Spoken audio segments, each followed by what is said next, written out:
In the heart of Rome, a city of ancient echoes and rigid traditions, a revolution was brewing. Not of swords and shields, but of minds and futures.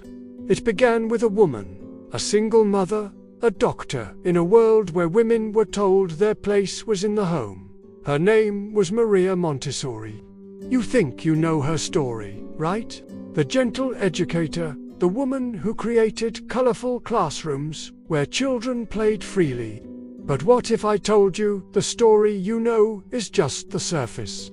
What if the real story is far more complex, more controversial, and holds a secret that could change everything you believe about education, and even about human nature itself? It all started in the slums of San Lorenzo, a place forgotten by polite society. In 1907, Maria was given a challenge, or perhaps a curse. She was handed the keys to a room filled with 60 children, deemed uneducable, deficient, the cast-offs of the industrial age. They were wild, unruly, and destined for a life of poverty and crime. The landlords just wanted them kept quiet, warehoused, out of sight. No one expected Maria to teach them. No one expected them to learn. But Maria wasn't just any doctor. She was a scientist, a keen observer of human life. She didn't see broken children. She saw untapped potential, minds locked away in a prison of low expectations. She threw out the heavy, immovable desks that chained children to their seats. She replaced them with child-sized furniture, light enough for them to carry. She didn't lecture from a high podium. She got down on the floor, observing, waiting, watching, and then something astonishing happened. She introduced them to simple, beautiful materials. Sandpaper, letters to trace with their fingers, cylinders to fit into blocks, beads to count and arrange. The children, left to their own devices, didn't descend into chaos. Instead, a profound silence fell over the room. A 3-year-old girl, lost in concentration, repeated an activity with the cylinder blocks 44 times, oblivious to the world around her. Maria called it the great work. The children were healing themselves. They were teaching themselves. Word began to spread. Visitors from around the world, from America, from India, from every corner of the globe, flocked to this house of children. They came expecting a miracle worker, a charismatic leader. They found something far more powerful. Children who were calm, independent, and joyful. Children who showed a deep love for learning. It was a phenomenon. Montessori became a global sensation. Alexander Graham Bell, the inventor of the telephone, championed her work. Thomas Edison declared her methods the future of education. She was hailed as a prophet, a savior of childhood. But with fame comes scrutiny.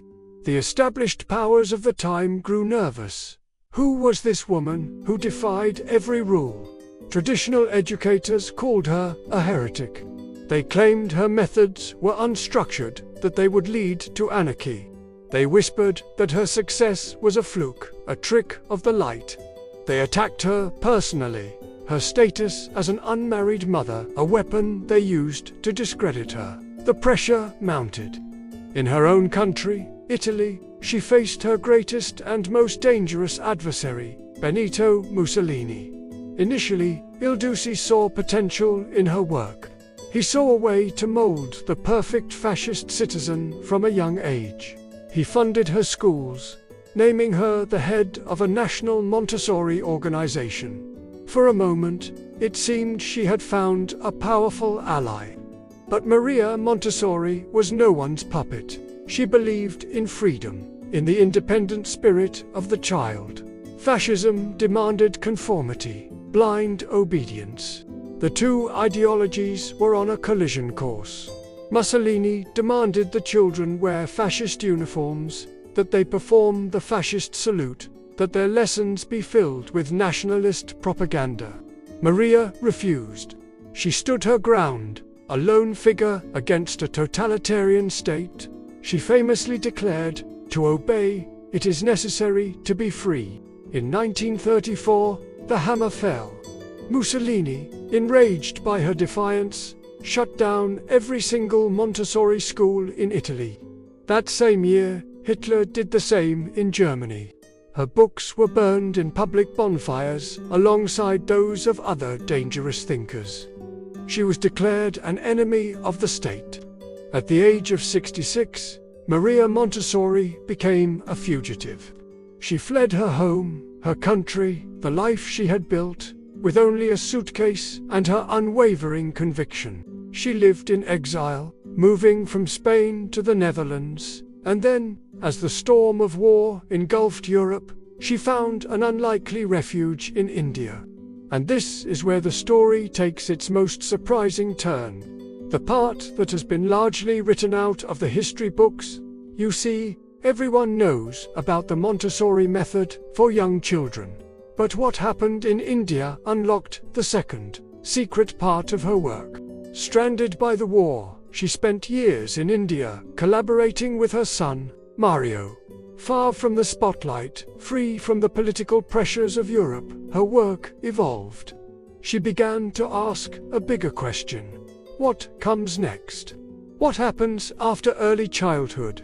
She developed a revolutionary plan for elementary and adolescent education, a cosmic education designed to give older children a sense of their place in the universe. It was a curriculum not of disconnected facts, but of great stories, of interconnectedness, of human responsibility. It was a plan for peace. And here is the twist, the piece of the puzzle that changes everything. Maria Montessori didn't just create a method for preschool. She designed an entire system of education, from birth to university, a blueprint for creating a new kind of human being, one capable of building a world without war. But the world wasn't ready. The war ended, she returned to Europe, but the momentum was lost. The world celebrated her early years' work, the cute little chairs and the colorful blocks, and conveniently forgot the radical, world-changing vision of her later life. They turned her into a safe, commercialized brand. They took the fire of her revolution and turned it into a gentle, marketable glow. The most explosive part of her work, the part about raising adolescents to be agents of social change, the part about education as the ultimate tool for peace, was buried. So, the next time you see a Montessori school, remember the real story. Remember the woman who stared down Mussolini, who became an exile for her beliefs, and who left behind a secret legacy, a hidden blueprint for the future of humanity, still waiting to be fully discovered. Her work wasn't just about teaching children how to read. It was about teaching humanity how to live. Thanks for watching. If this story surprised you, imagine what else is hiding in plain sight. Hit that subscribe button and ring the bell, because we're just getting started.